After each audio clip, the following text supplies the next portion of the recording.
गं गणपतये नमः।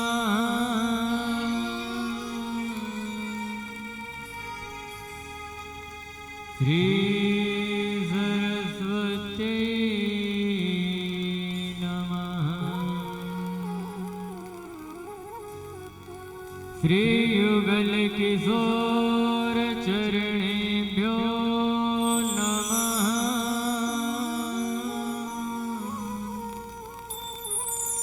हं हनुमतये नमः।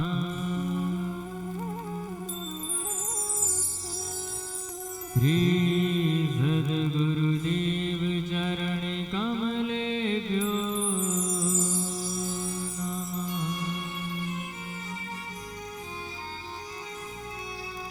ध्येयं सदा परिभवग्नमभीष्टदोहम् तीर्थास्पदं विविरणीतिनुतं शरण्यम् वृत्यार्तिहन् प्रणतपालभवाब्धिभूतम् वन्दे महापुरुषते चरणारविन्दम्।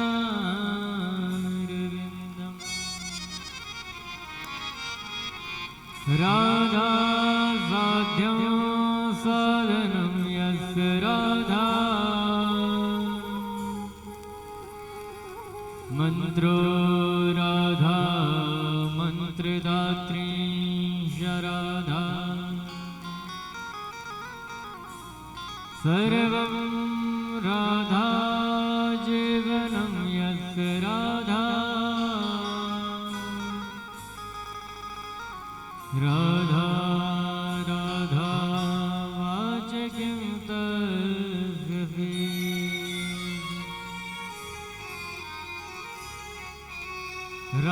रामदूताय विद्महे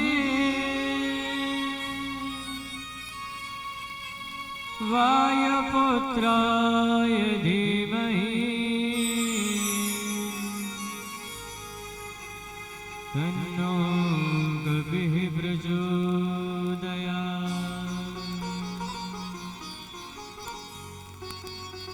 अखण्डमण्डलाकारम् व्याप्तं येन चराचरम्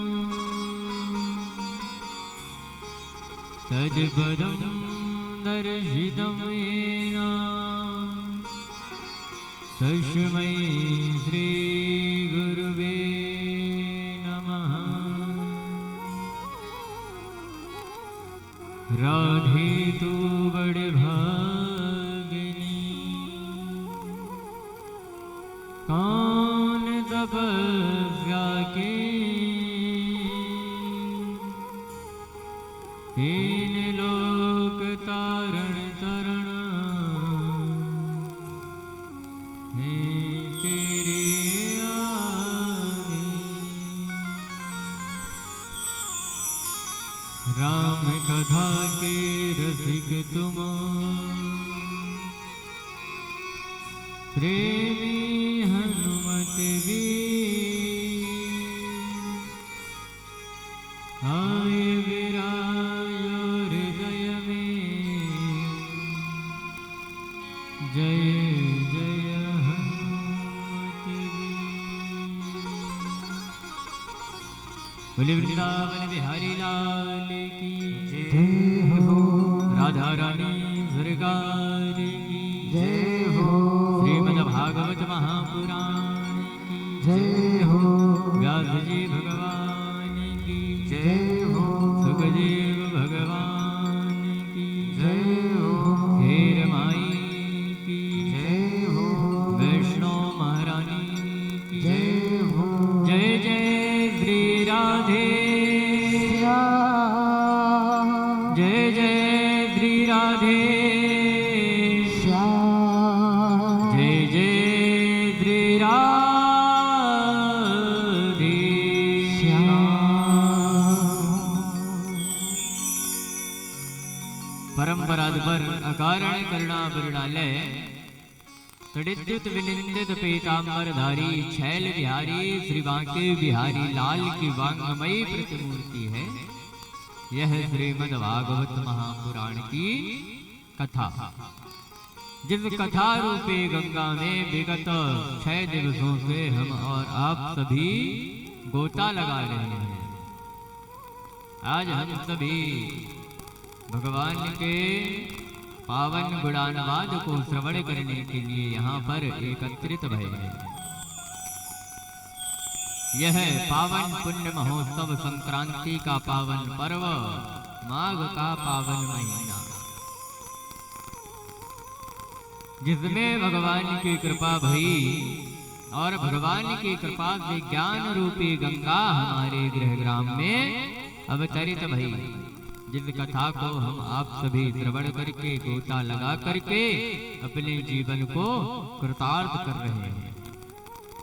कल की कथा में आप सबने श्रवण करी किस प्रकार से भगवान श्री कृष्ण कंस के द्वारा भेजे हुए राक्षसों का उद्धार कर देते।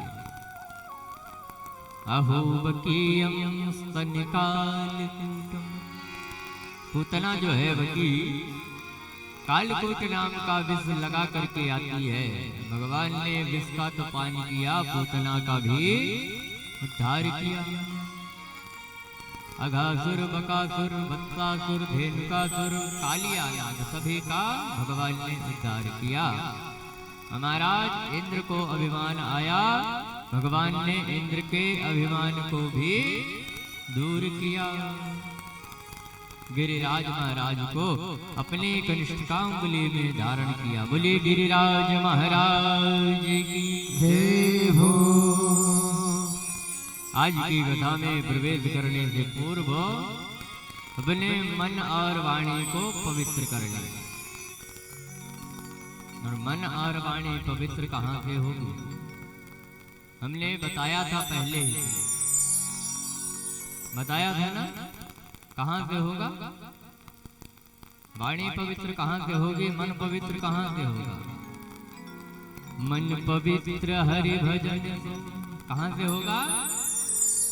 भगवान का नाम लेने से।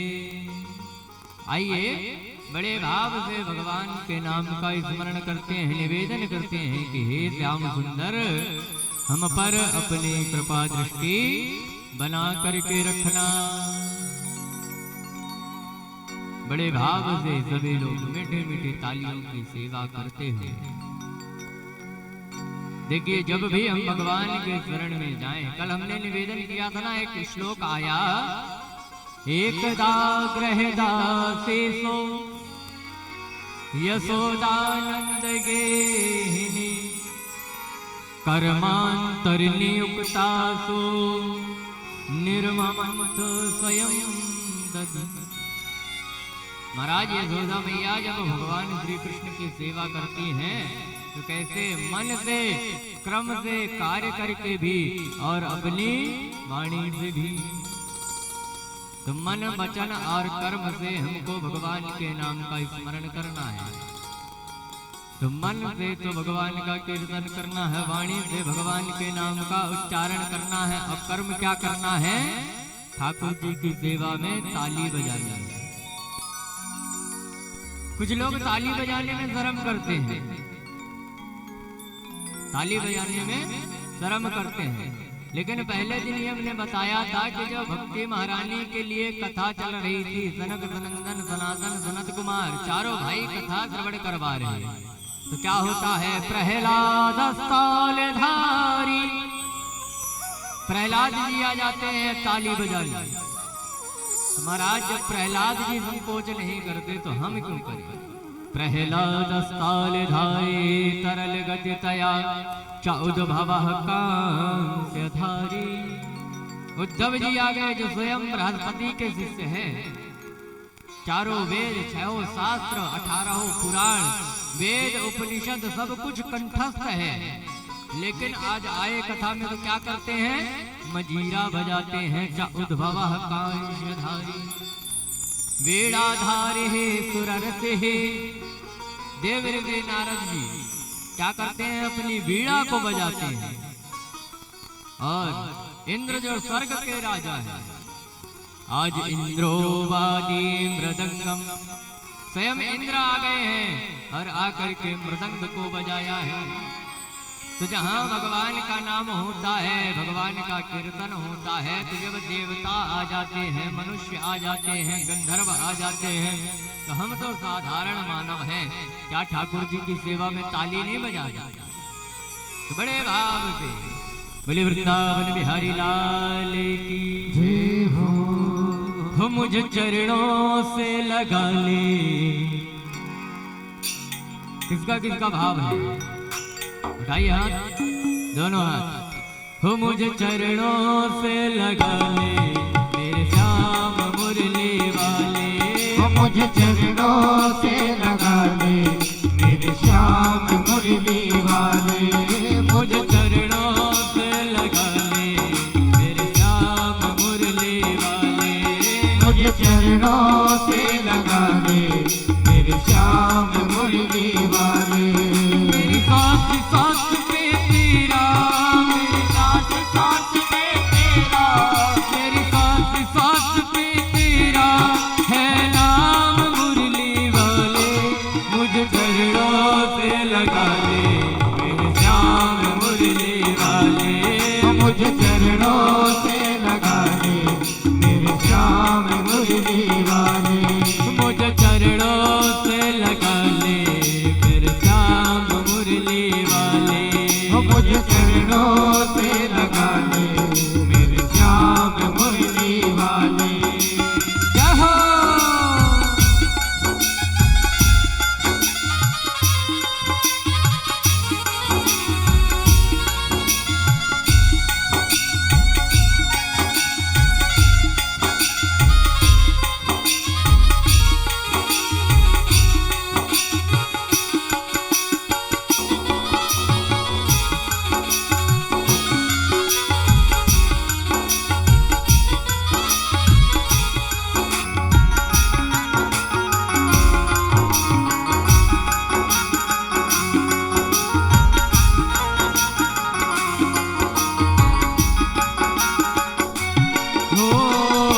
भक्तों की तुमने काना विपदा है कारी, भक्तों की तुमने कान्हा विपदा है कारी, भक्तों की तुमने कान्हा विपदा है कारी, भक्तों की तुमने कान्हा विपदा है कारी, मेरी विवाह थामो आके बिहारी, मेरी विवाह धामो आके बिहारी, मेरी विवाह थामो आके बिहारी, मेरी विवाह धामो आके बिहारी, बिगड़े बनाए तुमने, हाँ बिगड़े बनाए तुमने, हर काम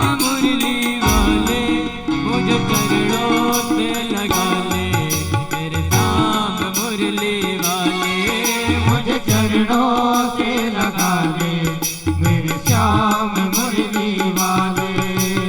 जय हो।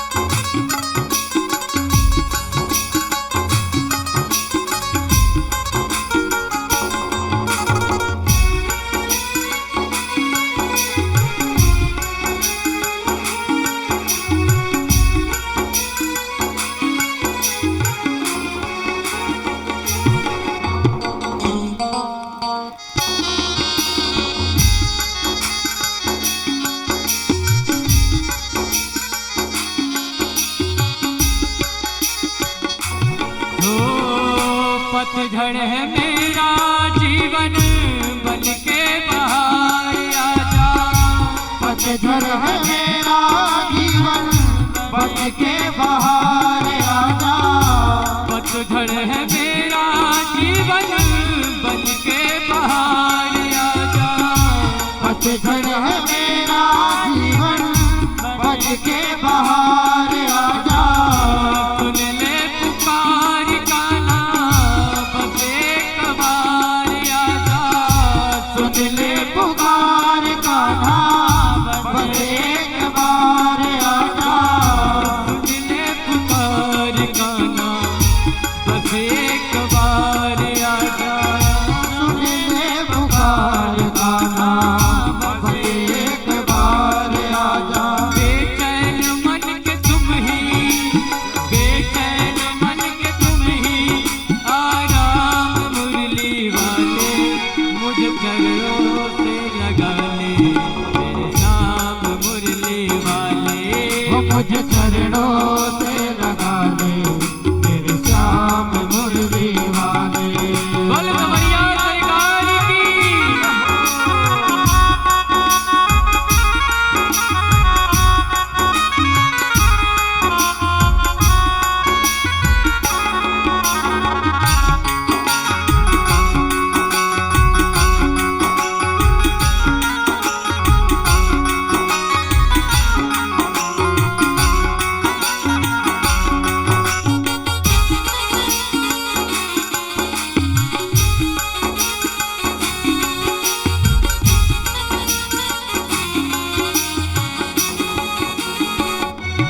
हो तुम हो दया के सागर, जन्मों की मैं हूँ प्यासी। तुम हो दया के सागर, जन्मों की मैं हूँ प्यासी। तुम हो दया के सागर, जन्मों की मैं हूँ प्यासी। तुम हो दया के सागर, जन्मों की मैं हूँ प्यासी। दे दो जगह मुझे भी, चरणों पे बस जरा सी। दे दो जगह मुझे भी, चरणों में बस जरा सी। दे दो जगह मुझे भी, चरणों में बस जरा सी। दो जगह मुझे भी, चरणों में बस जरा सी। सुबह तुम्ही हो तुम ही, सुबह तुम्ही हो तुम ही, हो काम मुरली वाले, मुझे चरणों से लगा ले मेरे श्याम मुरली वाले। मुझे चरणों से लगा ले मेरे श्याम मुरली वाले। मेरे साथ साथ में तेरा, मेरे साथ साथ में तेरा, मेरे साथ साथ में तेरा, मेरे साथ साथ में तेरा। है नाम मुरली वाले, मुझे चरणों से लगा ले मेरे नाम मुरली वाले। वो मुझे चरणों से लगा ले मेरे श्याम मुरली वाले। मेरे नाम मुरली वाले, मेरे नाम मुरली वाले। मेरे श्याम मुरली वाले, मुझे चरणों से लगा ले। मेरे श्याम मेरे श्याम।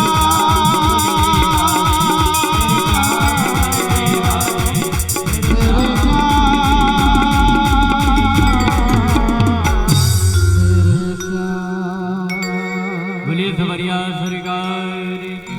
जय हो।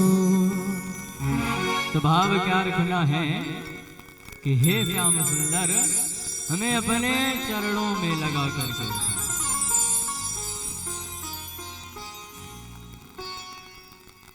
महाराज इधर जब भगवान श्री कृष्ण अपनी कनिष्ठिका उंगली में गिरिराज महाराज को धारण कर लिए, अब जब धारण कर लिए तो गोप वालों ने क्या किया, सबने अपनी लठिया लगाए ली। महाराज आज सभी अपनी लाठी का सहारा दिए भाई।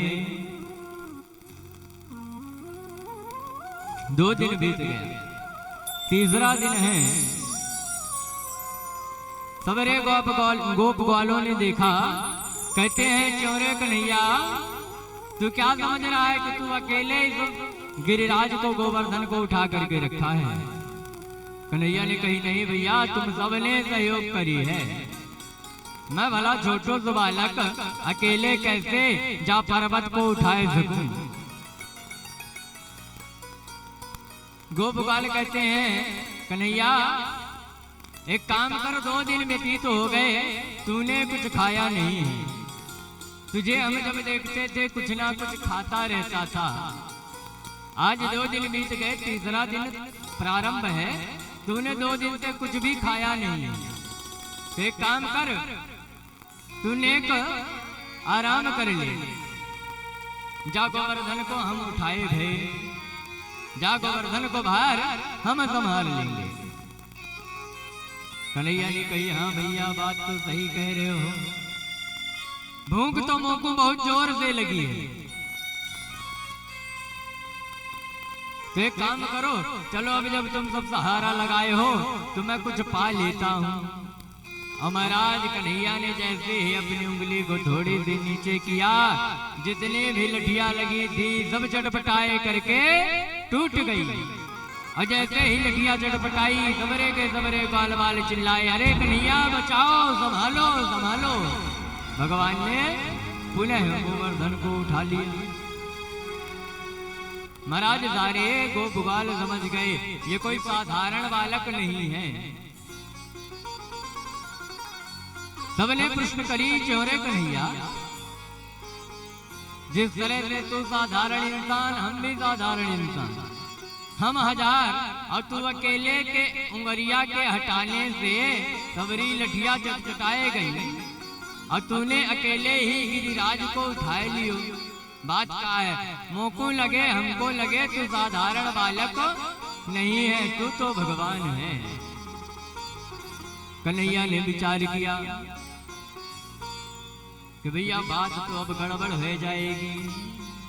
बात गड़बड़ का है जाएगी, अगर ये गोप ग्वाल समझ गए कि मैं भगवान हूँ तो महाराज कल से लीला समाप्त। क्या करेंगे, भगवान बना करके और एक आसन में बिठाए देंगे। अब आसन में बिठाए तो भगवान के साथ क्या होता है, सवेरे उठे स्नान आदि करके भगवान को स्नान करवाया, जो बहुत व्यवस्था थी थोड़ी बहुत फूल चढ़ाया, चंदन चढ़ाया, नेक को भोग लगाए दियो और पुनः किसी अलमारी में जा करके रख दिया।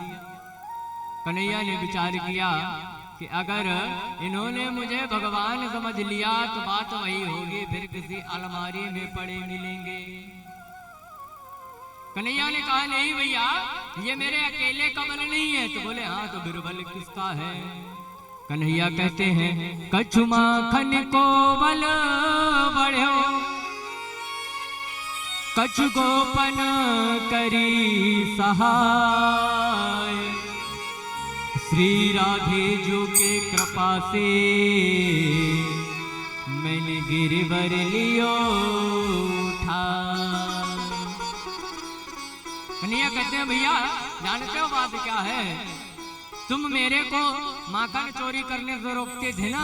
जानते हो मैं घर घर जाके माखन चोरी क्यों किया करता था। मैं माखन चोरी इसीलिए करता था कि जब सबके घर का माखन खाऊंगा तो मुझ में ताकत आ जाएगी। कछु माखन को बल बढ़ो, बोले और कछु गोपन करी सहाय। अब बोले तुमने जो थोड़ी थोड़ी अपनी लठिया लगाई गई ना, वह लठिया का सहारा भी मुझे मिल गया। हम सबकी अधिष्ठात्री देवी श्री राधे जो की कृपा से मैंने गिरवर लियो उठाए। राधा रानी की कृपा भई है जो आज मैंने गिरिराज को उठा करके रखा है, धारण करके रखा है। महाराज 7 दिन बीत गए। इंद्र अपने दूतों को जाकर के कहता है, कहता जाओ पता लगा के आओ कि भाई ब्रजमंडल में क्या हो रहा है। महाराज जब इंद्र के दूत गए हैं और जाकर के देखा तो ब्रजमंडल में तो धूल उड़ रही है। महाराज जहां मूसलाधार बारिश हो रही है, बादल फट रहे हैं, जोर जोर से गर्जना हो रही है, लेकिन वहां जल का नामो निशान नहीं। इंद्र ने कहा जाओ वर्षा करो। आज मूसलाधार वर्षा हुई और मेघों के पास जितना भी जल था सारा का सारा जल समाप्त हो गया। 7 दिन तक जितना जल था सब गिराया। अब जब सारा जल मेघों का समाप्त हो गया तो मेघ लौट करके चले गए। इंद्र को बताया, कहा महाराज हमारे पास जितना भी जल था सब समाप्त हो गया, लेकिन ब्रजमंडल का कुछ भी हम बिगाड़ नहीं पाए। तो बोले भैया जब इतना जल बरसाया तुमने, इतने जल की वृष्टि करी थी, ये बताओ कि जल गया कहाँ? तो महाराज सुखदेव जी कहते हैं, राजन जानते हो यह जल कहाँ गया? एक बार त्रेता युग की बात है। भगवान श्री राम दरबार में बैठे थे, मैया जानकी सेवा कर रही है, चरण दबा रही है। भगवान श्री राम से निवेदन किया कि प्रभु मेरी इच्छा रहती है कि मैं अपने राजभवन में ब्राह्मणों को भोजन पवाऊं। खूब ब्राह्मण आते भी हैं, प्रतिदिन जो 4-10 ब्राह्मण आते हैं और भोजन पाते हैं, लेकिन ब्राह्मणों को भोजन पवाए करके मुझे संतुष्टि नहीं मिलती। बोले क्यों देवी, संतुष्टि क्यों नहीं मिलती? मैया जानकी कहती हैं प्रभु जितने ब्राह्मण आते हैं सबरे के सबरे ब्राह्मण नेक सो पावे, 4 पूड़ी खावे और फिर चले जावे। महाराज मेरी इच्छा है कि कोई ऐसा ब्राह्मण आए जो मन भर के भोजन पावे और हम मन भर के भोजन पवावे, जिससे हमारा भी मन संतुष्ट हो, हमें भी संतुष्टि मिले। राम जी समझ गए। राम जी ने बैठे बैठे ही अगस्त्य ऋषि का ध्यान किया।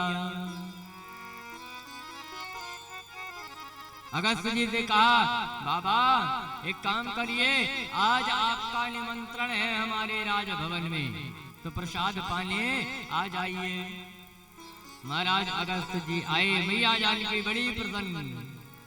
राम जी से कहा, प्रभु ये भी वैसे ही ब्राह्मण हैं कि कुछ पावेंगे? राम जी ने कहा, देवी पवाओ तो सही।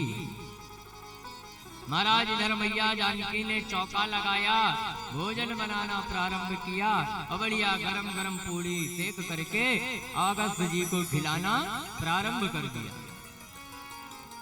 पहले तो 2 पूड़ी लेकर के आई। अगस्त्य जी ने क्या किया, दोनों पूड़ी उठाई, सब्जी में डुबोई हुई एक साथ पाए गए। मैया जानकी ने देखा कि लौटने तक में पूड़ी समाप्त हो गई, तब की बार 4 पूड़ी लेकर के आई।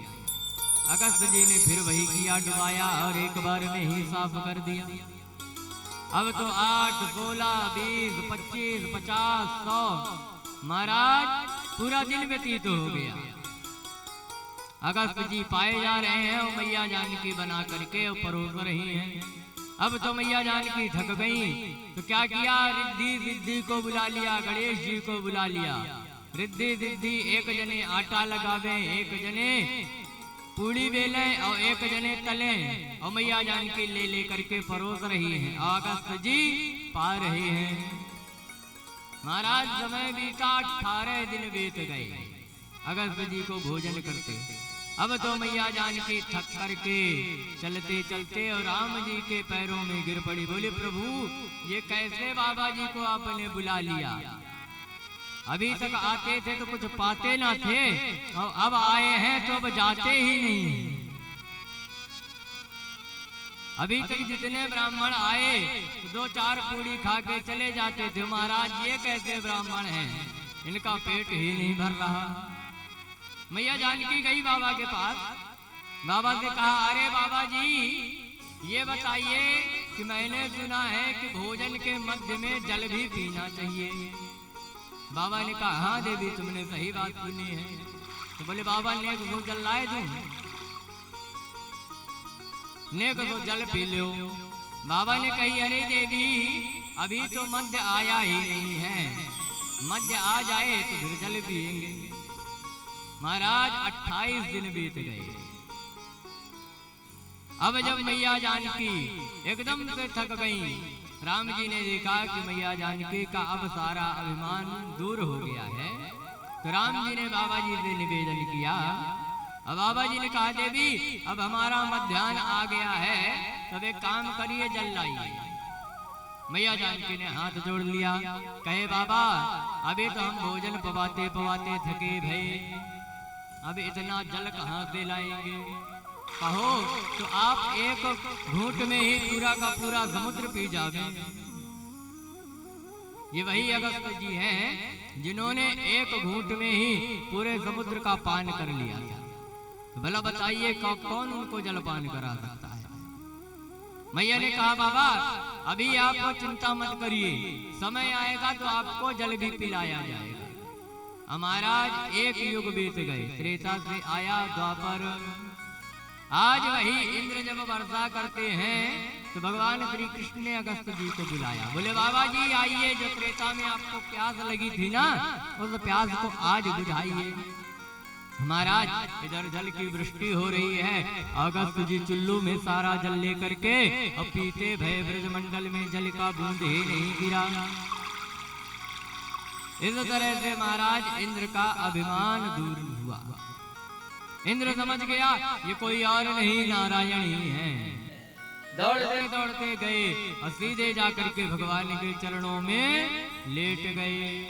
लेट करके कहते हैं कि हे प्रभु मुझसे अपराध हुआ है, मेरे अपराध को क्षमा कर दीजिए। भगवान ने इंद्र के अपराध को क्षमा कर दिया। परीक्षित सुखदेव जी से कहते हैं गुरुदेव आपने अभी कहा कि ब्रह्मा जी को भगवान ने क्षमा नहीं किया, जबकि ब्रह्मा जी ने सिर्फ चोरी करी थी।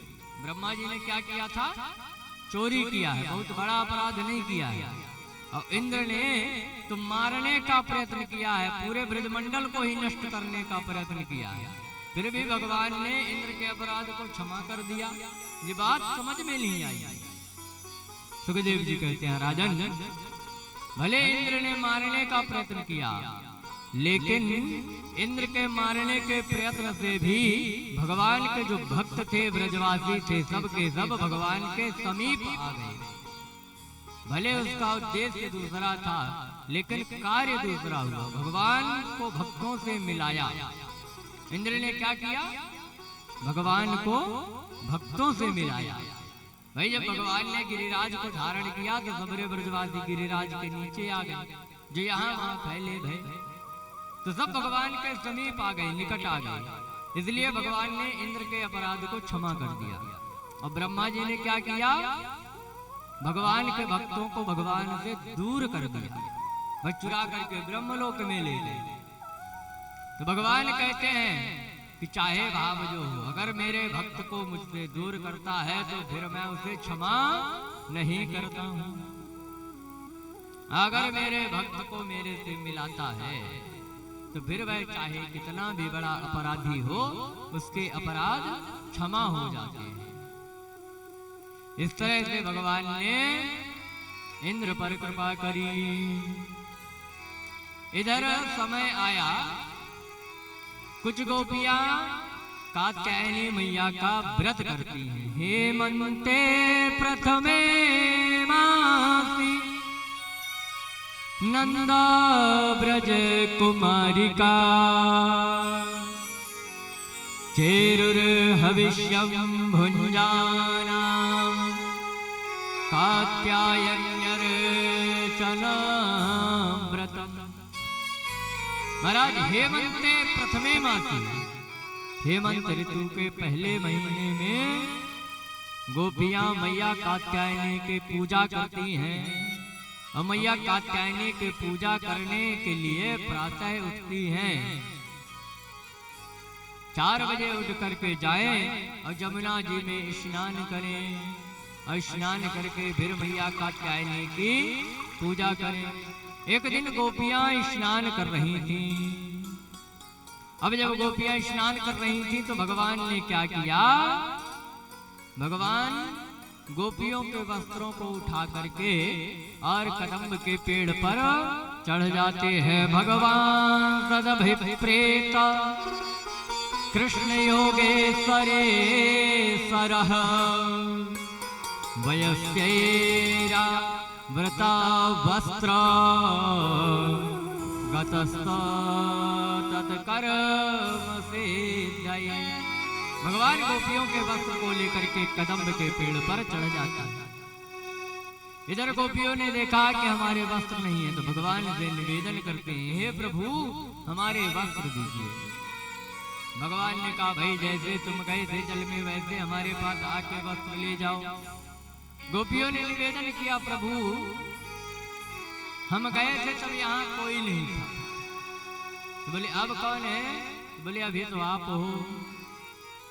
तो बोले जब तुम गए थे तब भी तो कोई था। बोले कौन? बोले सूर्य थे, चंद्रमा थे, वरुण देवता थे, सब तो थे। और निर्वस्त्र होकर के स्नान करने से वरुण देव का अपमान होता है। आज गोपियों को समझाया है। गोपियों ने भगवान की बात को सुना और भगवान ने गोपियों के वस्त्र को वापस कर दिया। गोपियां जाकर के मैया कात्यायनी की पूजा करती हैं और मैया कात्यायनी से निवेदन करती हैं, कात्यायनी महामाये महायोगिन्यधीश्वरी नंद गोप सुतम देवी पति में कुरुते नमः।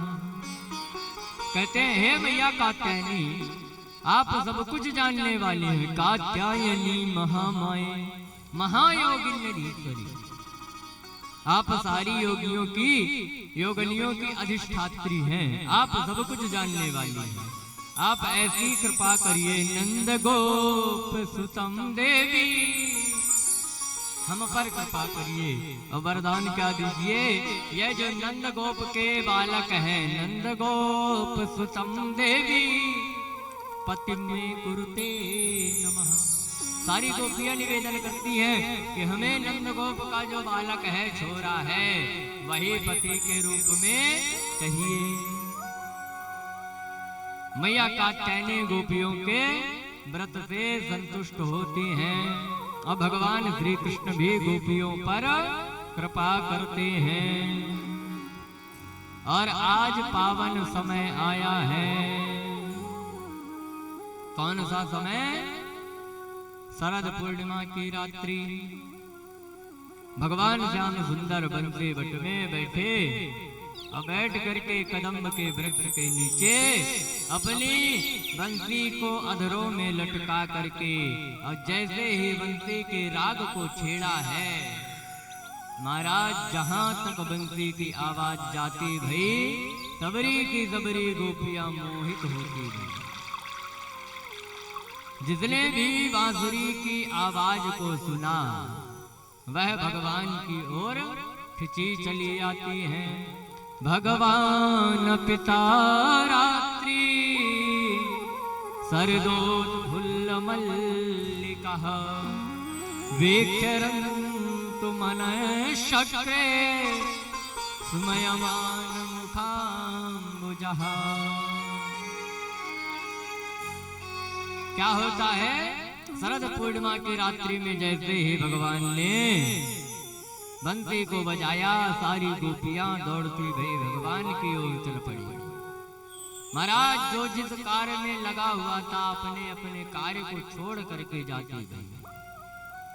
एक गोपी अपने पति को भोजन करा रही थी। महाराज जैसे ही कानों में बंसी की आवाज पड़ी है,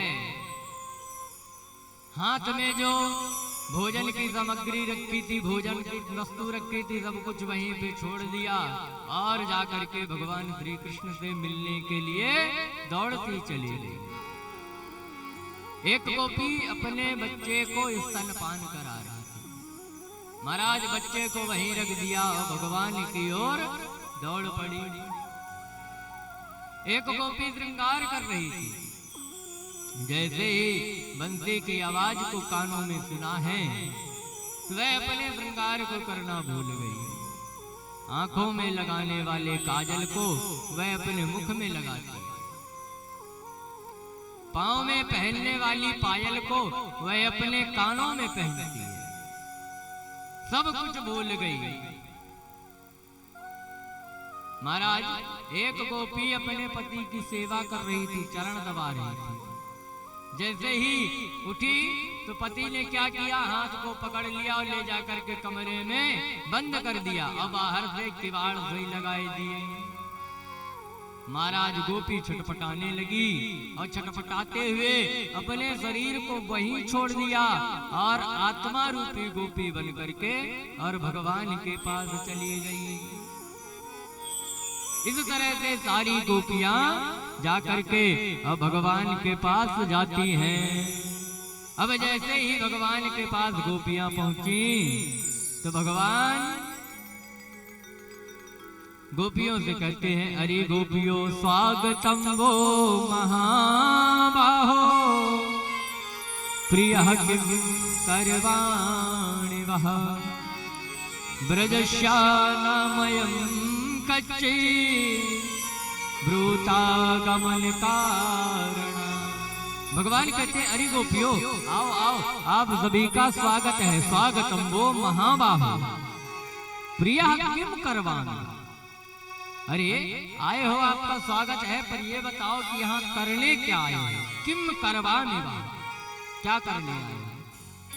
क्यों?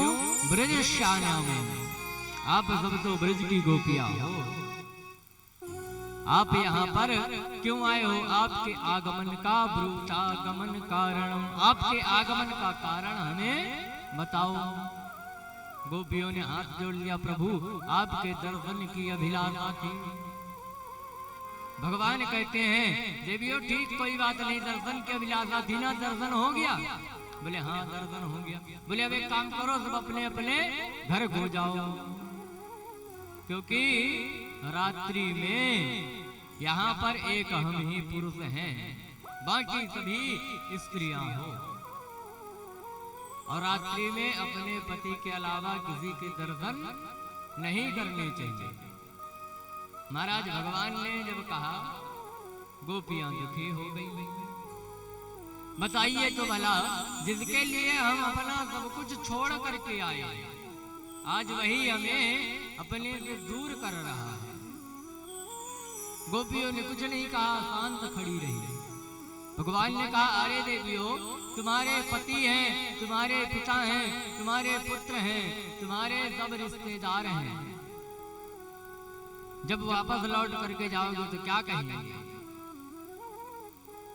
गोपियों ने कहा, प्रभु आपने कह तो दिया, ठीक है, आपकी बात हम मानते हैं, सही है, लेकिन एक दृष्टांत हमारे मन में आ रहा है।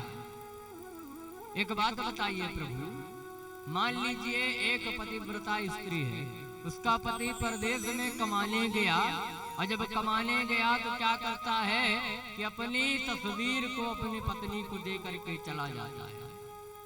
अब वही पत्नी क्या करती है, पति की जगह में तस्वीर की पूजा करती है, सेवा करती है। इधर पूजा करे, सेवा करे, कुछ समय बाद पति कमा करके लौटा तो घर का अंदर से किवाड़ बंद था, और पत्नी तस्वीर की पूजा कर रही है, अब पति दरवाजे पे कुंडी खड़खड़ा रहा है, आवाज लगा रहा है। तो बताओ उस पत्नी को क्या करना चाहिए? कन्हैया ने कहा, बताओ ये भला कोई बताने वाली बात है? अरे अभी तक तो तस्वीर की सेवा कर रही थी, साक्षात पति दरवाजे में है, जाकर के उनको अंदर लेकर के आए, उनकी सेवा करे। गोपियों ने कहा, बस प्रभु यही तो हम कहलवाना चाहते थे। अभी तक जो हमारे पिता थे, पति थे, पुत्र थे, ये सब तस्वीर थे, लेकिन आप जो है, आप इस सारे जगत के पति हैं, और जब आप मिल जाएं तो फिर किसी और की आवश्यकता नहीं है। महाराज इस तरह से जब गोपियों ने खूब समझाया, भगवान समझ गए, भगवान गोपियों की परीक्षा ले रहे।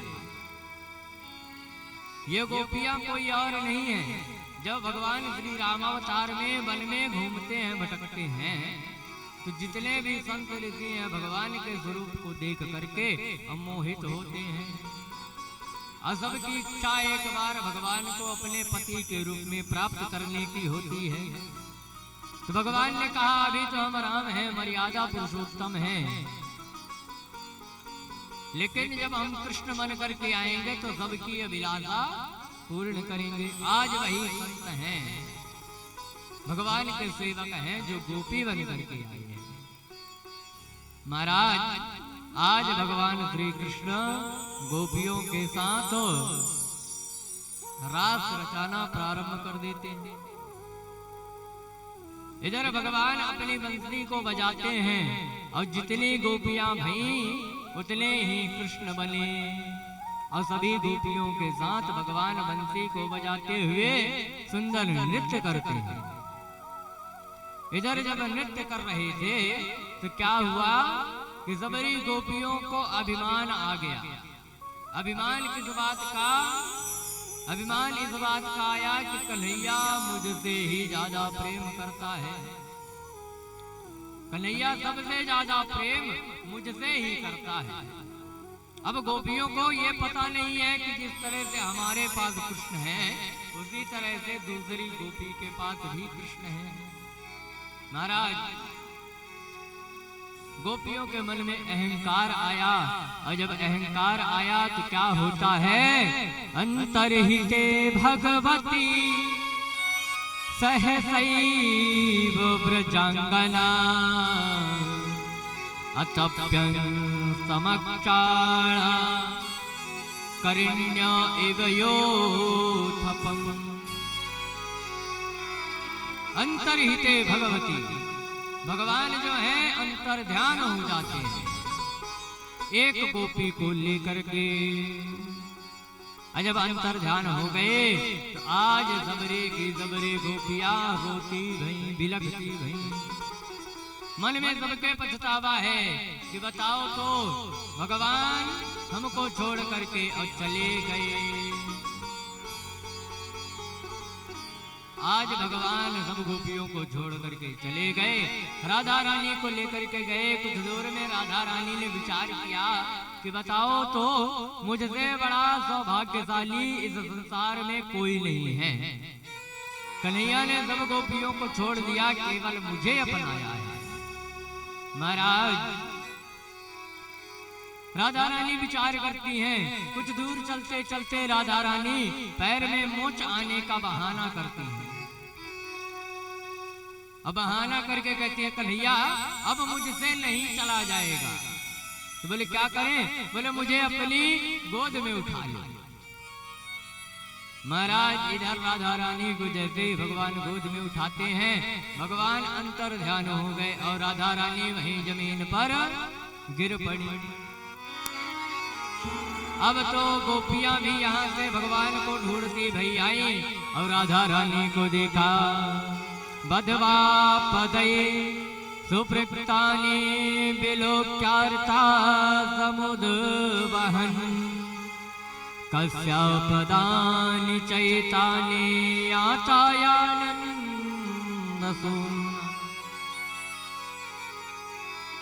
आज सबरी गोपियां रोती गई। राधा रानी ने पूछा, अरे सखी तू बता, तूने कृष्ण को देखा है? हमें तो लगता था कि कृष्ण तुम्हारे साथ ही गया है। राधा रानी ने कहा, अरे सखियो, जिस तरह से तुमको कृष्ण ने छोड़ा उसी तरह से मुझे भी छोड़ करके चले गए। आज सबरी गोपियां रोती हैं, विरह करती हैं, भगवान से निवेदन करती हैं, कहती हैं हे कृष्ण जहां कहीं भी हो हमें आकर के दर्शन दो। हे प्रभु, आपके बिना हमारे जीवन का कोई अर्थ नहीं है।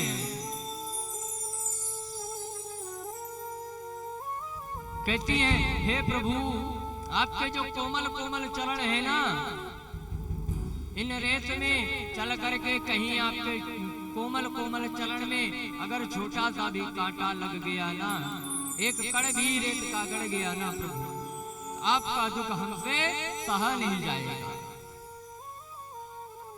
आज सारी गोपियां विरह करती हैं, भगवान से निवेदन करती हैं।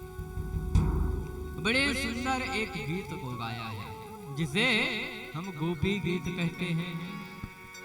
आइए हम भी बड़े भाव से गोपी गीत का स्मरण करते हैं।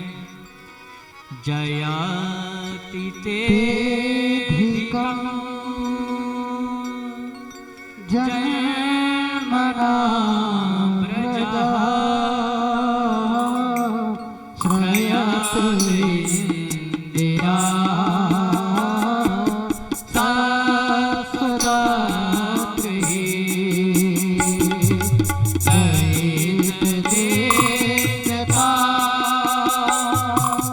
दीक्षुतावता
आज सारी गोपियां कहती हैं, हे प्रभु जयति ते धिकम, हे प्रभु आपकी जय हो।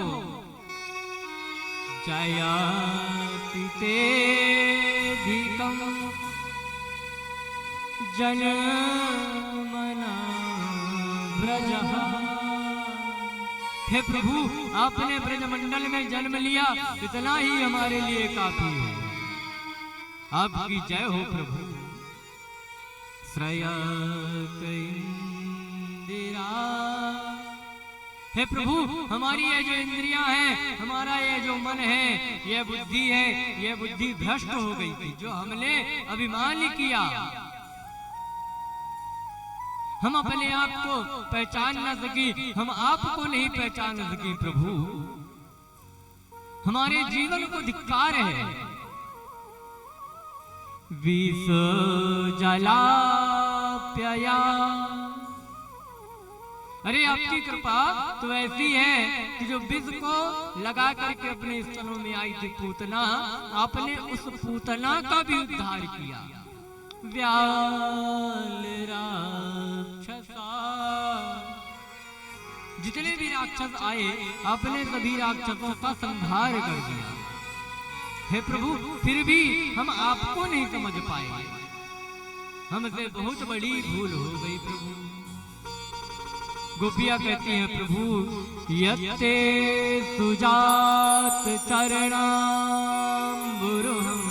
सनेषु भीता शनै प्रियदधे मही करे।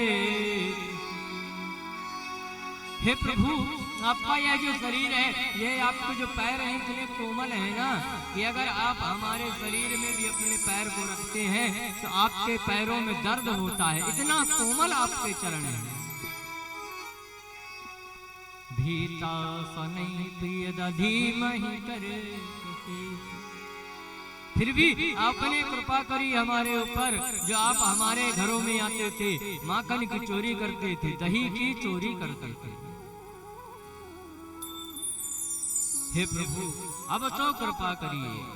गोपियों ने जब बार बार निवेदन किया, आज भगवान गोपियों के समक्ष प्रकट हो जाते हैं। इति गोप्यः प्रगायन्तः प्रलपन्तश्च चित्रधा। आज भगवान गोपियों के सामने प्रकट हो गए, और जैसे ही प्रकट हुए सारी गोपियां जितनी भी गोपियां थी, सारी गोपियां आनंदित हो गईं। आज गोपियों का जितना भी अभिमान था, सब अभिमान जाता रहा। आज भगवान श्री कृष्ण गोपियों के साथ मिलकर के और महाराज करना प्रारंभ कर देते हैं। बोलिए राज बिहारी सरकार की जय हो। आइए हम भी उस पावन महाराज में प्रवेश करते हैं और दो क्षण उस महाराज का ध्यान करते हैं, कीर्तन करते हैं। रास रचो है, रास रचो है, जमुना किनारे कान्हा रास रचो है। ये बताइए यहाँ पे कौन कौन अपने आप को गोपी मानता है? जो भी अपने आप को गोपी मानता होगा ना, सखी मानता होगा, क्योंकि देखिए यह जीवन जो है बार बार मिलने वाला नहीं है। इस संसार में रिश्ते तो अनेक हैं, लेकिन जिसने भगवान से नाता जोड़ लिया फिर उसका कल्याण ही हो जाना है। तो जब जगतपति आज बैठा है हमारे साथ राज करने के लिए, तो क्यों हम संसार की चिंता करें? तो जो भी आज अपने आप को गोपी मानता है, अपने स्थान पर खड़े हो जाएंगे, बड़े भाव से खड़े होकर के मस्ती के साथ झूमते हुए बोलिए राज बिहारी सरकार की जय हो।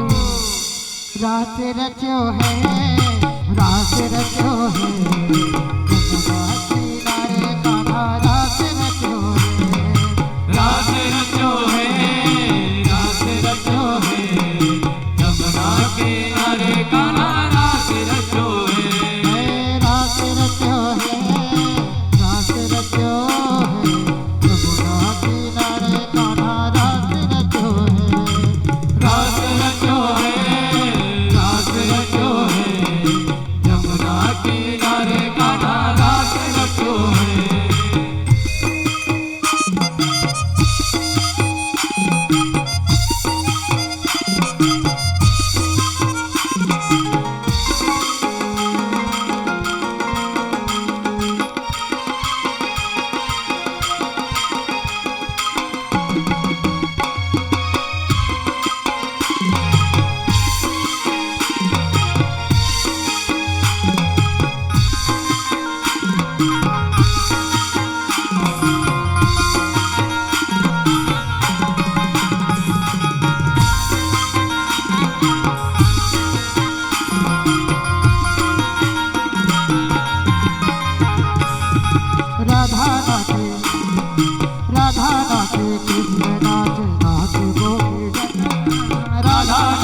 कृष्ण नाचे नाच गोपी जन राधा नाचे कृष्ण नाचे नाच गोपी जन राधा नाचे कृष्ण नाचे नाच गोपी जन मन मेरो बन गयो सखी पावन वृंदावन मन मेरो बन गयो सखी पावन वृंदावन मन मेरो बन गयो सखी पावन वृंदावन मन मेरो बन गयो सखी पावन वृंदावन मन मेरो बन गयो सखी पावन वृंदावन मन मेरो बन गयो सखी पावन वृंदावन मन मेरो बन गयो सखी पावन वृंदावन मन मेरो बन गयो सखी पावन वृंदावन रास रचो है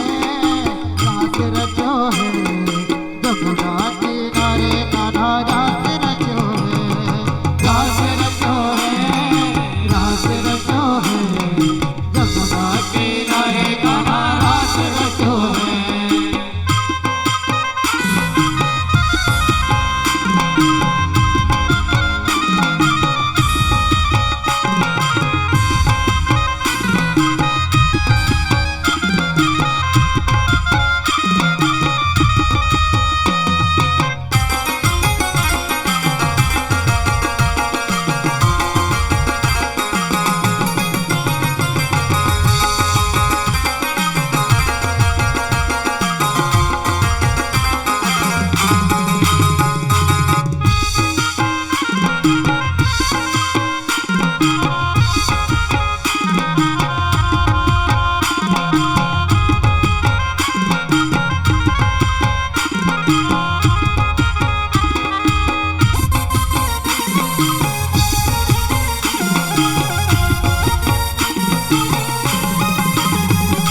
बोल भैया सरकार की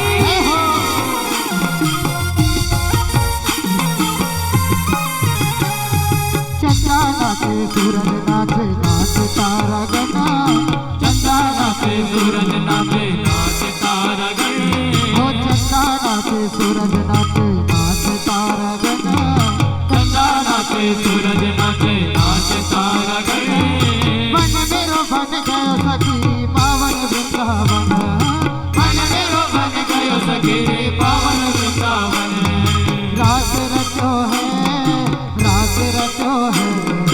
जमुना किनारे कान्हा रास रचो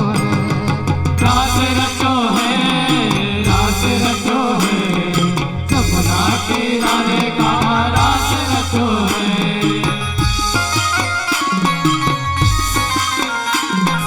जय हो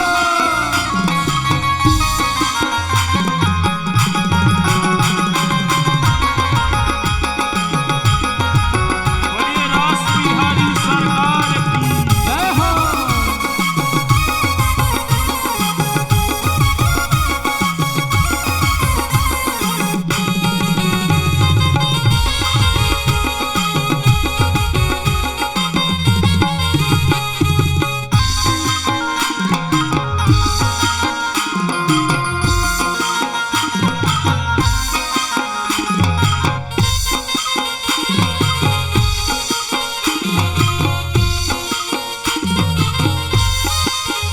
हाय गंगा नाचे यमुना नाचे नाचे सरयू संग गंगा नाचे यमुना नाचे नाच सरियो संग गंगा नाचे यमुना नाचे नाचे सरयू संग गंगा नाचे यमुना नाचे नाच सरियो संग मन मेरो बन गयो सखी पावन वृंदावन मन मेरो बन गयो सखी पावन वृंदावन मन मेरो बन गयो सखी पावन वृंदावन मन मेरो बन गयो सखी पावन वृंदावन हो मन मेरो बन गयो सखी पावन वृंदावन मन मेरो बन गयो सखी पावन वृंदावन अरे मन मेरो बन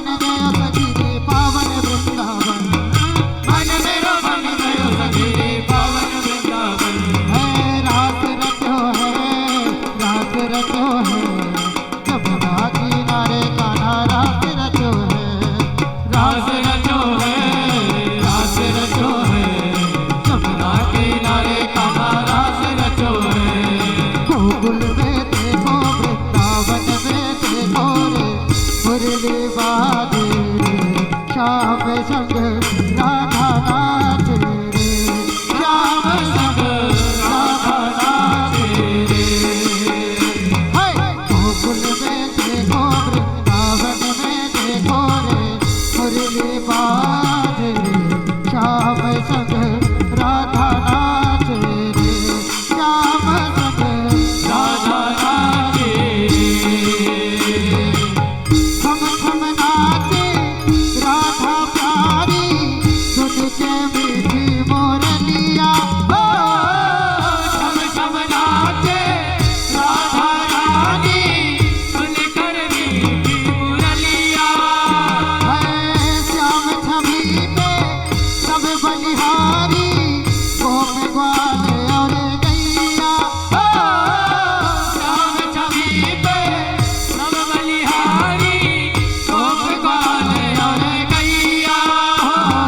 कररररर काले रे, कररररर काले रे, बंदे पुरवैया रे मेघानाथ रे, श्याम संग राधा नाथ रे, श्याम संग राधा नाथ रे।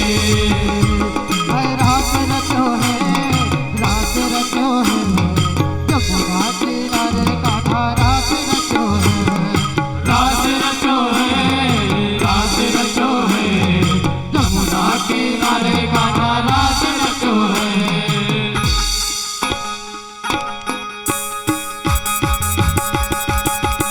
सभी लोग ताली बजाते हुए हो रात रचो है, रात रचो है, यमुना किनारे कान्हा रात रचो है, रास रचो है, रास रचो है, यमुना किनारे कान्हा रास रचो है।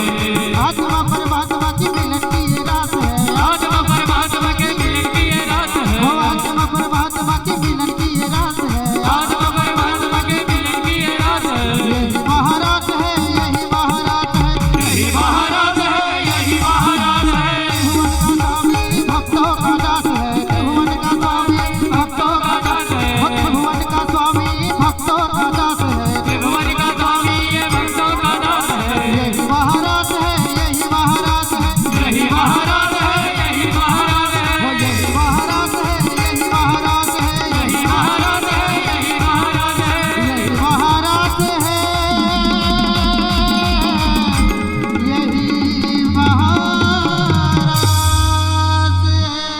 बोलिए राज बिहारी सरकार की। जय हाँ हो। सामने यजमान के अलावा कोई नहीं बैठेंगे। भैया पर्दा खोल देंगे चौबे जी आगे वाला। इस तरह से भगवान जितनी गोपियां उतने ही भगवान आज सब मिल करके और रास रचाए रहे हैं। इधर जब महाराज प्रारंभ हुआ मैया गौरा सुंदर श्रृंगार करके गई। अब मैया गौरा को श्रृंगार करता देख करके भोले बाबा पूछते हैं, अरे गौरा कहाँ जाए रही? मैया गौरा ने कहा, बाबा मैं तो वृंदावन जाए रही, वहां श्री कृष्ण गोपियों के संग रास कर रहे हैं, महाराज में मैं भी भाग लूंगी। तो बाबा कहते हैं, अरे गौरा तो तू अकेले काहे को जाएगी, मोको भी साथ ले चल, मैं भी तेरे संग चलूंगा। तो मैया गौरा ने कहा कि बाबा आप वहां क्या करोगे? तो बोले बाबा ने कहा, अरे देवी मैं वहां कुछ नहीं करूंगा, मैं जाकर के सिर्फ देखूंगा। तो आज भोले बाबा क्या करते हैं, श्रृंगार किया, साड़ी पहनी और सुंदर श्रृंगार करके और ब्रज की ओर चलती भई। एक दिना भोले भंडारी बन के ब्रज की नारी वृंदावन आ गए, गोकुल में आ गए, पार्वती भी बना के हारी ना माने त्रिपुरा, गोकुल में आ गए, गोकुल में आ गए। एक दिना भोले भंडारी बन के ब्रज की नारी वृंदावन में आ गए, गोकुल में आ गए।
ओ मेरे भोले स्वामी कैसे ले जाऊं अपने संग में, अपने संग में।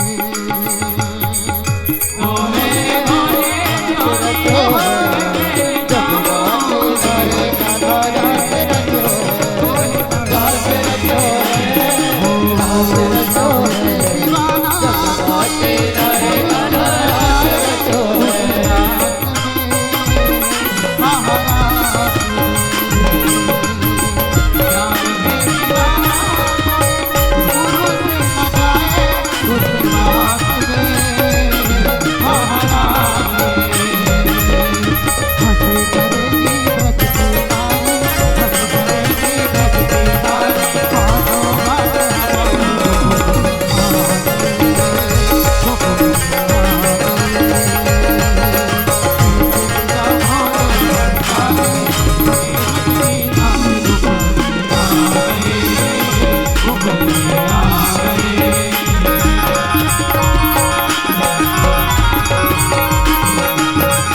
रास रचो है, रास रचो है, जमुना किनारे कान्हा रास रचो है।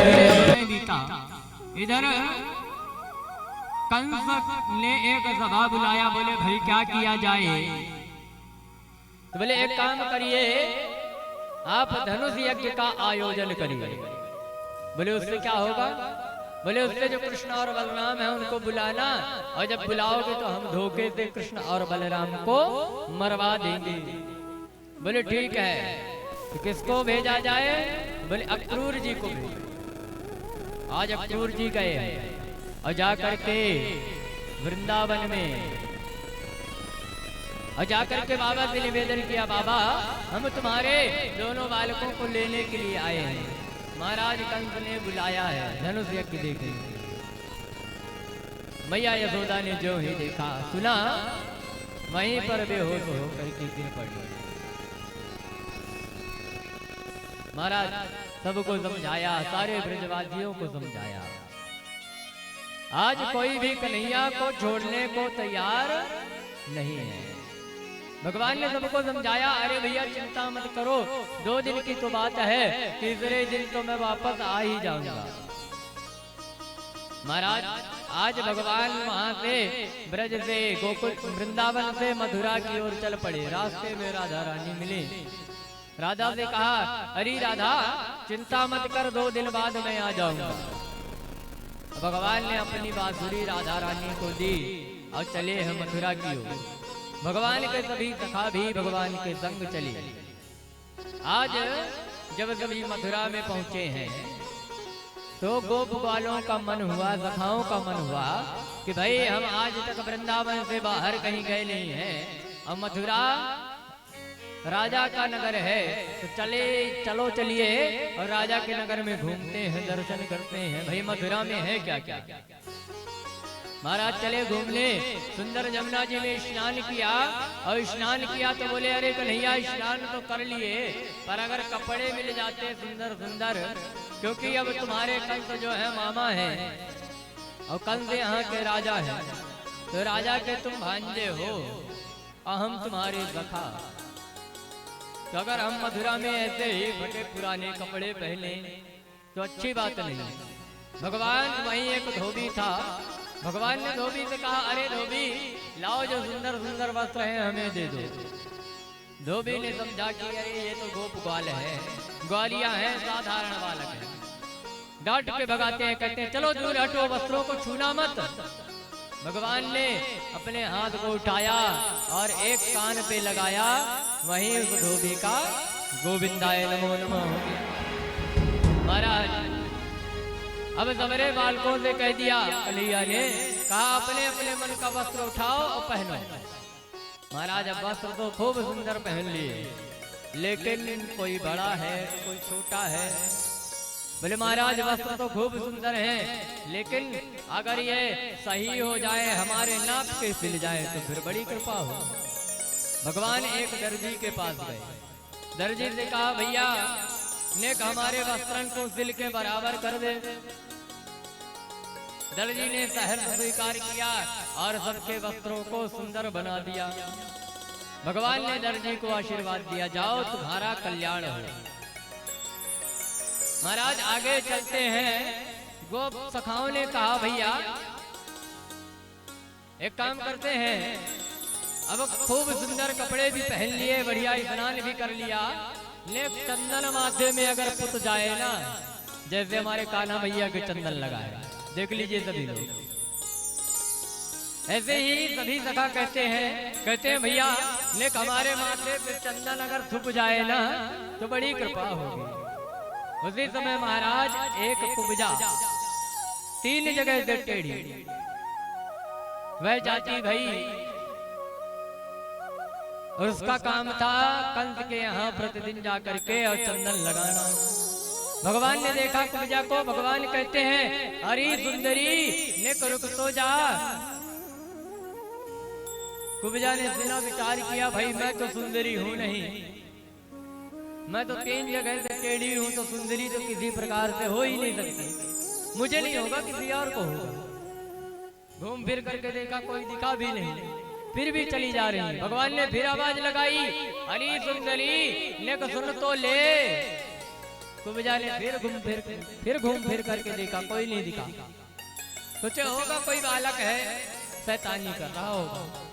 कुब्जा फिर कुछ दूरी तक चली। भगवान ने फिर आवाज लगाई, अरे सुंदरी नेक रुक जा, हमें भी नेक चंदन लगाए दे। अब जब चंदन लगाए दे, तुम्हारा चंदन लगाने का काम कुब्जा ने विचार किया कि मेरा ही है। कुब्जा ने आज सबरे ब्रजवासिन के बढ़िया थापक थुआ चंदन लगाए। अब भगवान ने भी कुब्जा पर कृपा करी। भगवान ने कुब्जा के हाथ को पकड़ा और उसको एक झटका दिया कि वह सीधी हो गई, अब परम सुंदरी हो गई। इधर भगवान मथुरा से घूम करके, मथुरा नगर भ्रमण करके और जैसे ही राजभवन में प्रवेश करते हैं, कंस के जो सेनापति चाणूर और मुष्टिक, महाराज ये पहले से ही कृष्ण और बलराम को मारने की तैयारी करके घात लगाए गए थे। जैसे ही भगवान बलराम के साथ दाऊ भैया के साथ प्रवेश किए, कुबलिया पेड़ नाम का एक मतवाला हाथी छोड़ दिया भगवान को मारने के लिए। भगवान पहले तो कुछ देर तक उस हाथी के साथ खेलते रहे और जब कुछ समय बीता तो भगवान उस हाथी के ऊपर चढ़ करके उसके सिर पे जोर से मुक्का मारा। जैसे ही मुक्का मारा वह हाथी पछाड़ खा करके और जमीन पर गिर पड़ा। महाराज जो कंस के सेनापति थे चाणूर और मुष्टिक दोनों आए गए। एक को भगवान श्री कृष्ण ने और एक को दाऊ दादा ने निपटा दिया। गोविंदाय नमो नमः हो गया, दोनों मारे गए। अब तो कंस महाराज थर थर कांपे। सबसे बलवान सिपाही चाणूर और मुष्टिक मारे गए। अट्टालिका पर चढ़ करके देख रहा था, भगवान दौड़े दौड़े गए और कंस के बाल को पकड़ करके और ऊपर से नीचे ला करके पटके। भगवान ने कहा, देख कंस, ऐसे ही तूने मेरी माता को रथ से नीचे पटका था। जैसा तूने किया है आज तुमको भोगना पड़ेगा। महाराज भगवान ने कंस को उठाया और वही नीचे एक पत्थर रखा था, उसी पत्थर पे जोर से पटका और जैसे ही पटका कंस का गोविंदाय नमो नमः हो गया, कंस का उद्धार हो गया। बोलिए कंस मर्दन भगवान की जय हो। महाराज इधर कंस मारा गया। कंस की दो पत्नी है, अस्ति और प्राप्ति। अस्ति प्राप्तिश्च कंसस्य महिष्यौ भरतर्षभा मृते भरतरि दुःखार्ते यतस्मा पितुर्गृहा। महाराज कंस की दो पत्नियां हैं, अस्ति और प्राप्ति। इधर कंस के मारे जाने पर भगवान ने उग्रसेन को अपने पिता देवकी, अपने माता पिता देवकी और वसुदेव को कारागार से छुड़ाया और उग्रसेन को राज सिंहासन पर बिठाया अपने नाना जी को। महाराज विद्या अध्ययन करने आज सांदीपन मुनि के आश्रम में उज्जैन में आए। और जैसे ही भगवान विद्या अध्ययन के लिए आए गुरुकुल में, गुरु ग्रह पढ़न गयो रघुराई, अल्प काल सब विद्या आई। थोड़े ही समय में भगवान को सारी विद्याएं प्राप्त हो गई। भगवान के एक मित्र भी बने सुदामा। भगवान विद्या अध्ययन करके उज्जैन से वापस मथुरा में आते हैं। इधर मथुरा में राज्य कर रहे थे। एक दिन कंस की जो पत्नियां हैं अस्ति और प्राप्ति, कंस के मारे जाने पर अपने पिता के पास जाती हैं। पिता कौन है? जरासंध। जरासंध से कहते हैं, पिताजी हमारे पति को, आपके दामाद को कृष्ण ने मार दिया। महाराज अपने दामाद के मरने का बदला लेने के लिए जरासंध ने भगवान के ऊपर 17 बार चढ़ाई करी, 17 बार मथुरा में आक्रमण किया। लेकिन भगवान ने 17 बार जरासंध को हरा करके और वापस भेज दिया। इधर वापस भेज देते हैं, लेकिन जरासंध हार जाता है, फिर जाता है और राजाओं से संधि करता है, पुनः आता है, फिर हार के जाता है, फिर जाता है किसी और राजा से संधि करता। महाराज 17 बार युद्ध में हारा। अब भगवान जरासंध को नहीं मारते हैं। भगवान जरासंध को क्यों नहीं मारते हैं? भाई पहले न मार देते तो 17 बार युद्ध करने की आवश्यकता ही नहीं पड़ती। भगवान ने जानते हैं क्यों नहीं मारा? भगवान ने इसलिए नहीं मारा क्योंकि जरासंध जो था ढूंढ ढूंढ करके राक्षसों को भगवान के पास ही ले आता था। अगर भगवान जरासंध को मार देते तो क्या होता कि सारे राक्षसों को जा जा करके ढूंढ ढूंढ करके मारना पड़ता। लेकिन भगवान का काम जरासंध आसान कर देता है। राक्षसों के साथ संधि करे और ला करके युद्ध करे तो भगवान वहीं मथुरा में ही सबको मार देते हैं, सबका उद्धार कर देते हैं। महाराज किसी ने बताया जरासंध को कि एक काम करो, ब्राह्मणों को बुला के यज्ञ करवाओ तो निश्चित ही विजय होगी। आज जरासंध ने ब्राह्मणों का निमंत्रण किया, घर में यज्ञ का आयोजन किया। अब ब्राह्मणों से कह दिया, अरे ब्राह्मणों मैं जा रहा हूँ युद्ध में, ऐसा यज्ञ करो, ऐसा हवन करो कि मैं युद्ध में विजयी होकर के आऊं। और अगर कहीं मैं हार करके आया तो तुम सब मेरे हाथों मारे जाओगे। महाराज अब ब्राह्मण बड़े धर्म संकट में, करे तो करे क्या? ब्राह्मण भगवान से निवेदन करते हैं, हे प्रभु हमारे प्राण की रक्षा आप ही कर सकते हैं। महाराज आज जरासंध काल यवन को लेकर के चला युद्ध के लिए। इधर भगवान श्री कृष्ण ने विश्वकर्मा जी को आदेशित किया कि अरे विश्वकर्मा जी जाइए और समुद्र में द्वारिकापुरी का निर्माण करिए। महाराज इधर जरासंध युद्ध के लिए आया, भगवान युद्ध भूमि में गए और जैसे ही काल यवन से सामना हुआ भगवान युद्ध छोड़ करके भाग गए। अब जब भगवान युद्ध छोड़ करके भाग गए तो जरासंध चिल्लाता है मारे खुदी के, अरे देखो तो भगोड़ा है, युद्ध छोड़ करके ही भाग गया। महाराज जरासंध बड़ा प्रसन्न हुआ कि बताओ 17 बार हारा कोई बात नहीं, लेकिन आज विजयी हुआ। इधर भगवान जब युद्ध छोड़ करके भागे तो काल यवन भगवान के पीछे पीछे भागा। महाराज काल यवन जब पीछे पीछे जा रहा था, भगवान आगे आगे भाग रहे हैं। दौड़ते दौड़ते भगवान एक गुफा में प्रवेश कर जाते हैं।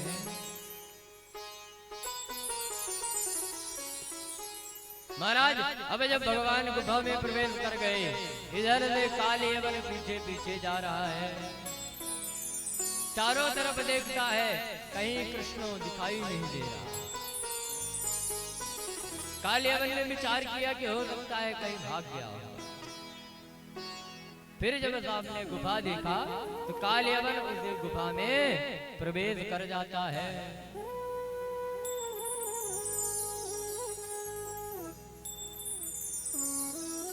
महाराज इधर उसी गुफा में एक राजा आराम कर रहे थे।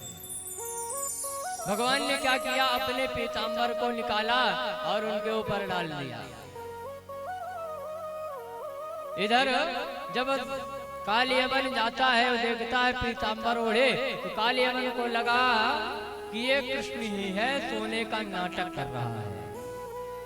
मुझसे अपने प्राण बचाने के लिए यह सोने का नाटक कर रहा है। तो अपने पैरों से प्रहार किया और जैसे ही प्रहार किया राजा के नेत्र खुले, और राजा के नेत्र जैसे ही खुले काल यवन जल करके भस्म हो गया। महाराज भगवान श्री कृष्ण इधर द्वारिका में पहुंच गए। आज अलग ही द्वारिकापुरी बसा ली और द्वारिकापुरी में रह करके भगवान श्री कृष्ण अब राज्य करते हैं। बोलिए द्वारिकाधीश भगवान की जय हो।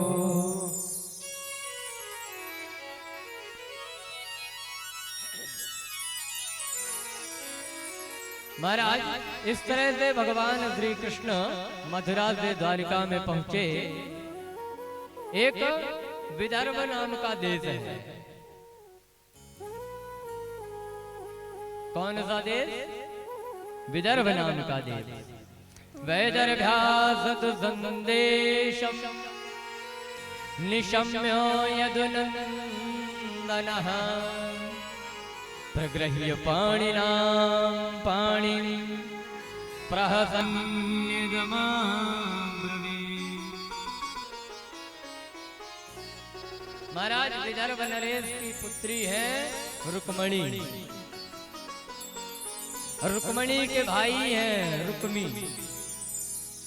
तो विदर्भ नरेश तो अपने पुत्री का विवाह भगवान श्री कृष्ण से करना चाहते थे, लेकिन जो रुक्मी है राज्य के लालच में आकर के अपने बहन रुक्मणी का विवाह शिशुपाल के साथ करना चाहता है। पिताजी ने कह दिया, पिताजी हमने अपनी बहन रुक्मणी का विवाह शिशुपाल के साथ फला तारीख को निर्धारित कर दिया है। इस दिन बारात आएगी, आपको बारात का स्वागत करना है। अगर आपने ऐसा नहीं किया तो फिर मुझसे बुरा कोई नहीं होगा। अब महाराज रुक्मणी धर्म संकट में एक ब्राह्मण देवता को बुलाया और एक चिट्ठी लिखी, और चिट्ठी लिख करके अब ब्राह्मण को भगवान के पास भेज देते हैं। कहते हैं और ब्राह्मण गए और जाकर के चिट्ठी पढ़ करके सुनाई। रुक्मणी मैया निवेदन करती हैं कि हे प्रभु, अगर मैं ब्याह करूंगी तो सिर्फ आपसे ही। रुक्मणी मैया कहती है, प्रभु मुझे इस जीवन में आपके अलावा और कोई नहीं चाहिए।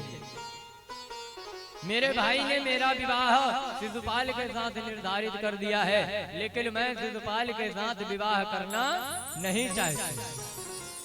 अगर आप आएंगे तो ठीक, और आप अगर नहीं आए तो मैं अपने प्राण ही त्याग दूंगा। मैया रुक्मणी ने यह भी लिख दिया, बोले विवाह के ठीक कुछ समय पहले मैं मैया गिरिजा के पूजन को जाऊंगी, और जब गिरिजा के पूजन को जाऊंगी तभी आप आना और आ करके मेरा हरण करके ले जाना। महाराज इधर ब्राह्मण देवता से सारी बात सुन करके भगवान श्री कृष्ण ब्राह्मण के साथ स्वयं चले हैं। आज भगवान श्री कृष्ण चले हैं। इधर मैया रुक्मणी माँ गिरिजा के पूजन को जाती हैं। मैया गिरिजा का पूजन करती हैं, कहती हैं हे भगवती, आप ही हो इस जगत की आधार। जय जय गिरिवर राज किशोरी, जय महिष मुख चंद्र चकोरी। हे भगवती, आप ही हैं गिरिवर हिमालय की पुत्री, जय महिष मुख चंद्र चकोरी। भगवान भोलेनाथ की अर्धांगनी आप ही हैं। महाराज जय गजवदन खड़ानन माता, कहते हैं भैया आप कोई और नहीं है। गजवदन यानी गणेश जी महाराज की, खड़ानन यानी कार्तिक जी महाराज की आप माँ हैं। जगत जननी द्रामिनी द्रुति गाता। भगवती निवेदन करती है, आज निवेदन किया है। इधर निवेदन करती हैं तो मैया गिरिजा ने भी आज रुक्मणी को आशीर्वाद दिया है। आज सारी सखियां मिलकर के मैया रुक्मणी का सुंदर श्रृंगार करती हैं बड़े भाव के साथ। कहती हैं मैया रुक्मणी अपनी सखियों से कहती हैं, अरे सखियों आओ और मुझे आकर के मेहंदी तो लगा दो। और मेहंदी किसके नाम की? कृष्ण के नाम की। ओ मेरी सखियां मुझे मेहंदी लगा दो, मेहंदी लगा के मुझे ऐसी सजा दो, मुझे श्याम सुंदर की दुल्हन बना दो, मुझे श्याम सुंदर की दुल्हन बना दो। आओ मेरी सखियों मुझे मेहंदी लगा दो, आओ मेरी सखियां मुझे मेहंदी लगा दो। मेहंदी लगा दो मुझे सुंदर सजा दो, मेहंदी लगा दो मुझे सुंदर सजा दो। मुझे श्याम सुंदर की दुल्हन बना दो, मुझे श्याम सुंदर की दुल्हन बना दो।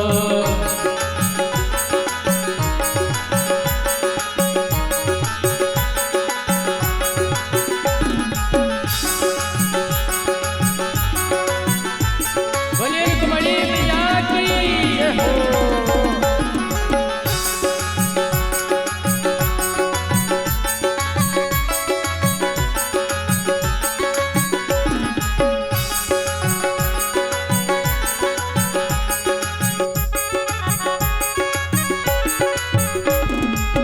सत्संग में मेरी बात चलाई, सत्संग में मेरी बात चलाई। सतगुरु ने मेरी की रे सगाई, सतगुरु ने मेरी की रे सगाई। सत्संग में मेरी बात चलाई, सत्संग में मेरी बात चलाई। सतगुरु ने मेरी की रे सगाई, सतगुरु ने मेरी की रे सगाई। उनको बुला के हाथ लेवा तो करा दो, उनको बुला के हाथ लेवा तो करा दो। उनको बुला के हाथ लेवा तो करा दो, उनको बुला के हाथ लेवा तो करा दो। मुझे श्याम सुंदर की दुल्हन बना दो, मुझे श्याम सुंदर की दुल्हन बना दो।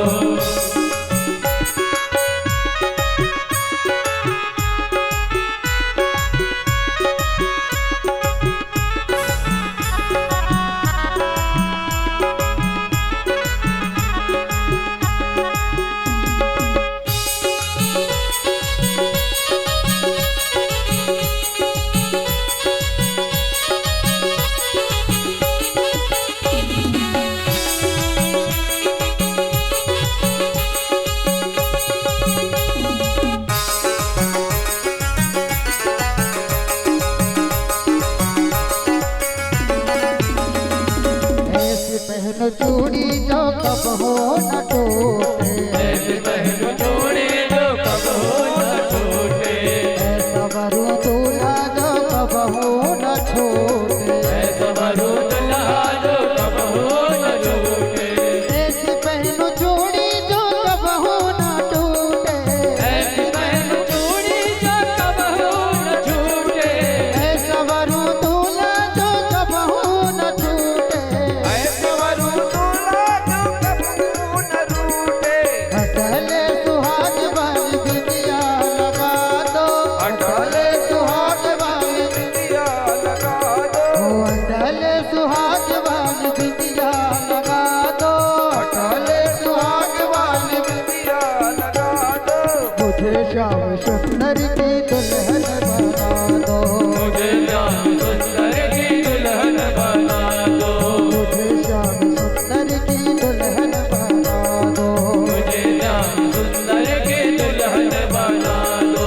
आओ मेरी सखियां मुझे मेहंदी लगा दो, आओ मेरी सखियां मुझे मेहंदी लगा दो। मेहंदी लगा दो मुझे ऐसी सजा दो, मेहंदी लगा दो मुझे ऐसी सजा दो। मुझे श्याम सुंदर की दुल्हन बना दो, मुझे श्याम सुंदर की दुल्हन बना दो। मुझे श्याम सुंदर की दुल्हन बना दो, मुझे श्याम सुंदर की दुल्हन बना दो। मुझे श्याम सुंदर की दुल्हन बना दो, मुझे श्याम सुंदर की दुल्हन बना दो। मुझे श्याम सुंदर की दुल्हन बना दो, मुझे श्याम सुंदर की दुल्हन बना दो। इस तरह से मैया रुक्मणी अपनी सखियों के साथ सुंदर श्रृंगार कर रहे हैं।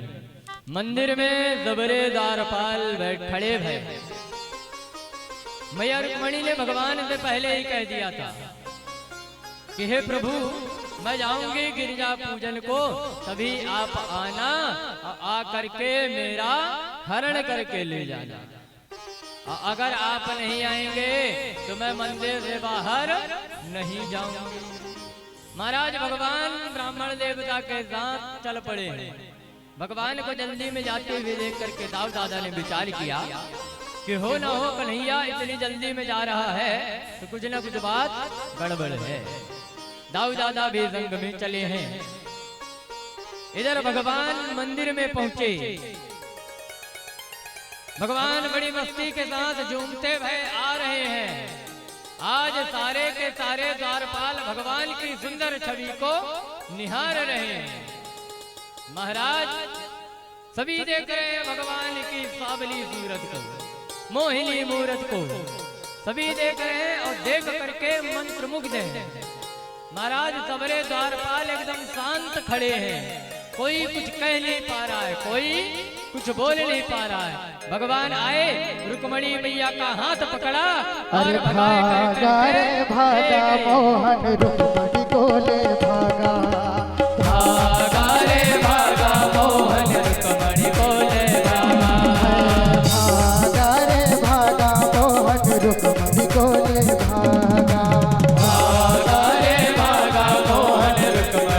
ले भागा। शिशुपाल के रथ को ले गए, शिशुपाल के रथ को ले गए, महल में बोले तारा। भागा रे भागा मोहन रुक्मणी को ले भागा। भागा रे भागा मोहन रुक्मणी को ले भागा। ले गयो रे रुक्मणी को कान्हा ले गयो रे, ले गयो रे रुक्मणी को कान्हा ले गयो रे, ले गयो रे, ले गयो रे, ले गयो रे, ले गयो रे, ले गयो रे, ले गयो रे, ले गयो रे, ले गयो रे, ले गयो रे, रुक्मणी को कान्हा ले गयो रे, ले गयो रे, ले गयो रे, रुक्मणी को कान्हा ले गयो रे। भागा रे भागा मोहन रुक्मणी को ले भागा। रे भागा मोहन रुक्मणी को ले भागा। भागा रे भागा मोहन रुक्मणी को ले भागा। अब महाराज जैसे ही भगवान रुक्मणी के हाथ को पकड़ करके और लेकर के मंदिर से बाहर निकले। अब सबरे द्वारपाल चिल्लाते भय ले गयो, ले गयो, ले गयो। किसी ने कही भैया कहाँ ले गयो? अरे क्या ले गए? कौन क्या ले गया? बोले हमारी रुक्मणी को कोई ले गया। अब कौन ले गया किसी को पता नहीं। बोले दिखता कैसा था? तो बोला सावरा है, सलोना है, बड़ा ही सुंदर है, मनमोहक है। महाराज उसके दिव्य स्वरूप को देख करके हमारी जो नजर थी उसके स्वरूप से हट ही नहीं रही थी। हमको समझ ही नहीं आया और कब हरण करके ले गया हमें पता ही नहीं चला।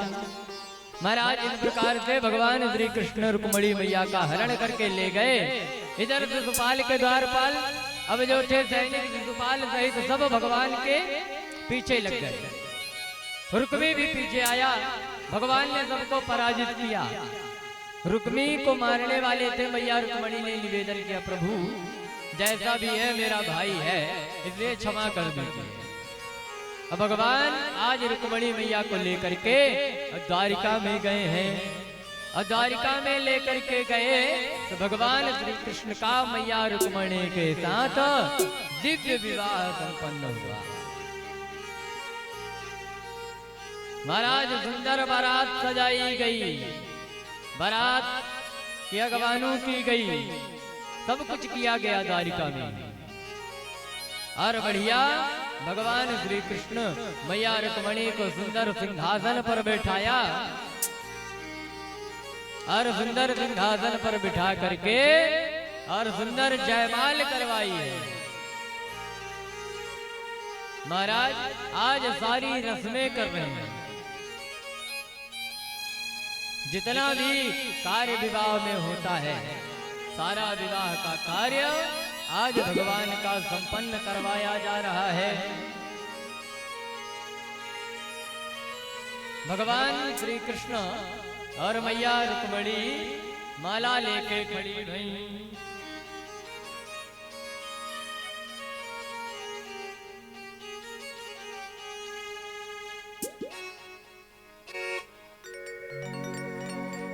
इधर भगवान श्री कृष्ण के पावन विवाह का समय आया, जयमाल का समय आया। आज बढ़िया वेद ध्वनि उच्चारित की गई।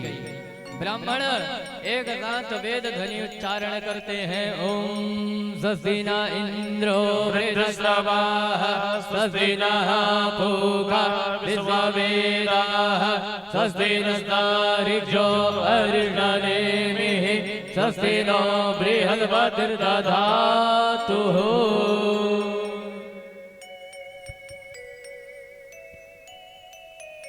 मंगलम भगवान कृष्ण मंगलम तदकथामृतम मंगलम चास्य वक्त्ररः श्रोतारश्चापि मंगलम।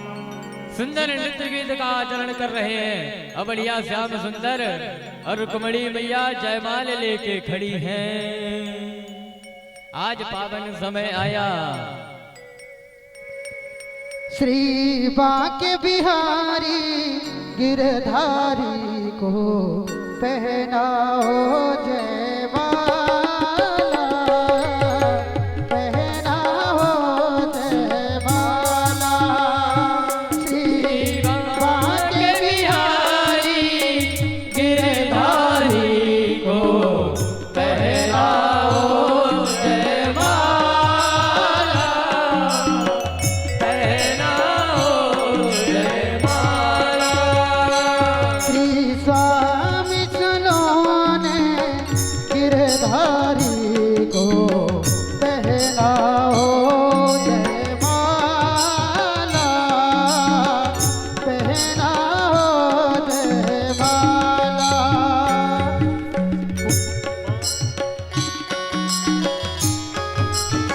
बड़े भाव से तालियों की सेवा करते हुए यह स्वर्ग